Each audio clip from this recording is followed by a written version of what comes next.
বাংলাদেশ নৌবাহিনী টেকনাফে একটি অ্যান্টি স্ম্যাগলিং অভিযানে রাতারাতি বিদেশি অস্ত্র, গোলাবারুদ এবং 28,000 ইয়াবা ট্যাবলেট জব্দ করেছে।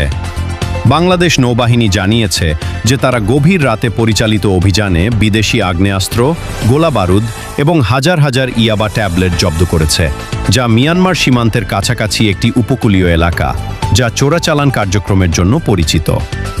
এই অভিযানটি কক্সবাজারে মোতায়েন নৌবাহিনীর একটি দল চলমান অপরাধ বিরোধী ও মাদক বিরোধী মিশনের অংশ হিসেবে পরিচালনা করে।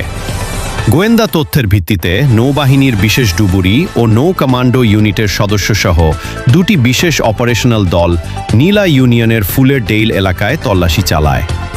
বিবৃতি অনুযায়ী কর্মকর্তারা মোহাম্মদ দিলাওয়ার হোসেনের বাড়িতে তল্লাশি চালান, যাকে পলাতক আসামি ভুট্টো সাইফুলের সহযোগী হিসেবে বলা হয়।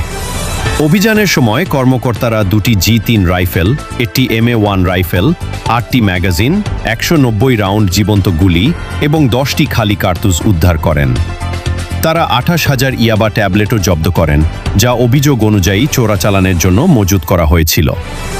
নৌবাহিনী জানিয়েছে যে জব্দকৃত সব সামগ্রী পরবর্তী আইনি ব্যবস্থার জন্য সংশ্লিষ্ট কর্তৃপক্ষের কাছে হস্তান্তর করা হয়েছে। এই অভিযানের পর নিরাপত্তা বাহিনী এলাকায় নজরদারি আরও জোরদার করেছে, যাতে ভবিষ্যতে এ ধরনের চোরাচালান কার্যক্রম প্রতিরোধ করা যায়। কর্মকর্তারা বলেছেন যে টেকনাফ ও কক্সবাজারের উপকূলীয় এলাকাগুলো দীর্ঘদিন ধরে মাদক ও অবৈধ অস্ত্র চোরাচালানের জন্য ব্যবহৃত হয়ে আসছে, যেখানে সমুদ্রপথ ব্যবহার করে অপরাধীরা তাদের কার্যক্রম চালিয়ে যাচ্ছে।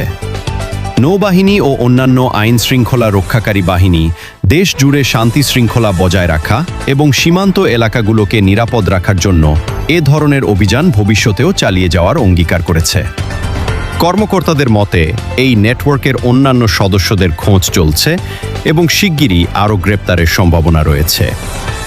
স্থানীয় সূত্র জানিয়েছে, এই অভিযানের পর এলাকায় একদিকে কিছুটা আতঙ্ক সৃষ্টি হলেও অন্যদিকে নিরাপত্তা নিয়ে মানুষের আস্থা বেড়েছে।